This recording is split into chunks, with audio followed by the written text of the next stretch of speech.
Hello বন্ধুরা, welcome back to my channel and another blog. Sujata Sonai চ্যানেলে তোমাদের সকলকে স্বাগত। তোমরা সকলে কেমন আছো? আশা করি ভালো আছো, সুস্থ আছো। আর আমিও বেশ ভালো আছি। আর আমার মনটা পুরো আনন্দে নেচে উঠেছে। আর কী খুশি তোমাদের বোঝাতে পারবো না। ওটা হচ্ছে আমার পিছনের বাড়ির দেওর, ওর নাম কার্তিক। আর এই যে শাশুড়ি মা, প্যান্ডেলের বাস চলে এসেছে। ওরা কিন্তু রাস্তা দেখাতে মানে বলছিল, তাই কিন্তু ভাই নিয়ে এসেছে। আর এদিকে আমি আর শাশুড়ি মা ছিলাম। তো বাড়িতে প্যান্ডেলের বাস পড়ে গেছে। মেয়ের বার্থডে বলে এবার কিন্তু আমার মনে মনে হচ্ছে, আমার আনন্দে আর কিন্তু রাতে ঘুম আসছে না। কখন প্যান্ডেল হবে? আসলে আমার বিয়েতে খুব ইচ্ছে ছিল প্যান্ডেল করব, মাইক করব, ক্যামেরা করব, তো হয়নি তো অনুষ্ঠান করে। তাই জন্য কিন্তু মনটা এরকম আনন্দ হচ্ছে। আর এটা হচ্ছে পিছনের বাড়ির জেঠিমা। আর এই জেঠিমা কিন্তু অনেক কাজে হেল্প করে। আর জেঠিমার একটাই মেয়ে, ছেলে নেই, তাই জন্য কিন্তু আমার বর আর দেওরকে বেশ ভালোবাসে।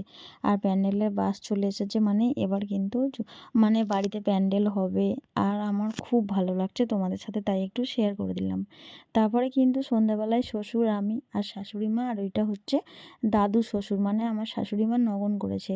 আমরা কিন্তু এই কজন মিলে কিছুটা হিসাব করছিলাম, মানে নিমন্ত্রণ করার লিস্ট, খাওয়ানোর লিস্ট, এইসব তো করাই ছিল, তবুও একটু দাদুর সঙ্গে শেয়ার করছিলাম। আর আমার তো মনটা খুব আনন্দ, মানে উজগুজ করছি, এদিক ওদিক তাকাচ্ছি।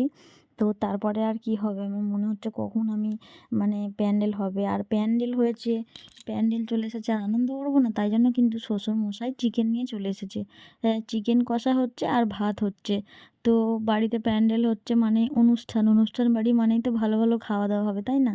তো এই তো সবে শুরু, আমাদের তো প্রত্যেক দিনই খাওয়া দাওয়া ভালো হয়। তো এই তো শুরু, আরও অনেক কিছু দেখতে পাবে। চলো, গরম গরম ভাত আর কিন্তু চিকেন কষা আমরা সবাই মিলে খেয়ে নেব। আর তোমাদের সকলকে ইনভাইট করে দিলাম, তোমরাও চলে এসো, তোমাদেরকেও খাওয়াবো। আমি ভালো রান্না করতে পারি না, বাট চেষ্টা করি আমি যে করার ভালো করে। তো যেইটুকু পারি সেইটুকুই করে খাওয়াবো। তো আজকের এই ব্লগটা কেমন লাগলো তোমাদের, সেটা কিন্তু কমেন্টে বলতে ভুলো না।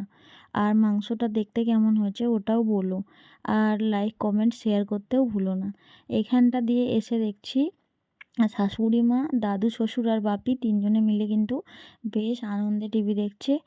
আর এটা কিন্তু ছিল আজকে রামনবমী, মানে রাম মন্দির প্রতিষ্ঠিত হয়েছে, তো তাই জন্য পাড়ায় কিন্তু খিচুড়ি খাইয়েছিল। আর এই খিচুড়িটা শাশুড়ি মা খেয়ে আমার জন্য একটু থালাই করে নিয়ে এসেছিলো। সেই জন্যই তোমাদের দেখালাম। আজ হচ্ছে 22শে জানুয়ারি, রাম মন্দির প্রতিষ্ঠিত হয়েছে তো অযোধ্যায়, সেই জন্য। আর এই ঠোঙাগুলোই কিন্তু আমার মেয়ের অনেক জামা ছিল ভালো ভালো, যেগুলো মেয়ে কখনো পরেইনি, নতুন কেনা হয়েছিল। আর এই মোজাগুলো দেখো শুকায়নি, এখানে দিয়েছি। আর ঠোঙাগুলো ফেলে আমি কিন্তু জামাগুলো আবার এমনি মতোই রেখেছি, কারণ জায়গা হচ্ছে না। শাশুড়ি মা কিন্তু ওই জায়গাটায় বারান্দায় শোয়, সেই জন্য কিন্তু দেখো বিছানা রেডি করে নিয়েছে।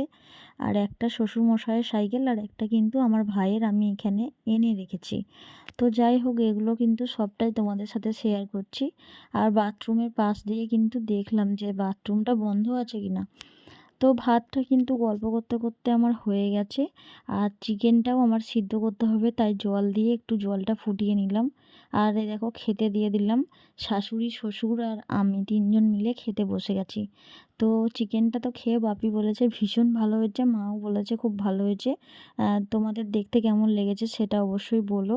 আর আমি কিন্তু চিকেনটা বেশ ঝাল দিয়েছিলাম, ঝাল ঝাল করে, বেশ ভালো লাগলো। তারপরে কিন্তু দেখো আমি সামনের ক্যামেরায় দেখাচ্ছি, বাপি আর আমি খাচ্ছি ওটা। আর আমার শ্বশুর কিন্তু খেয়ে খুব মজা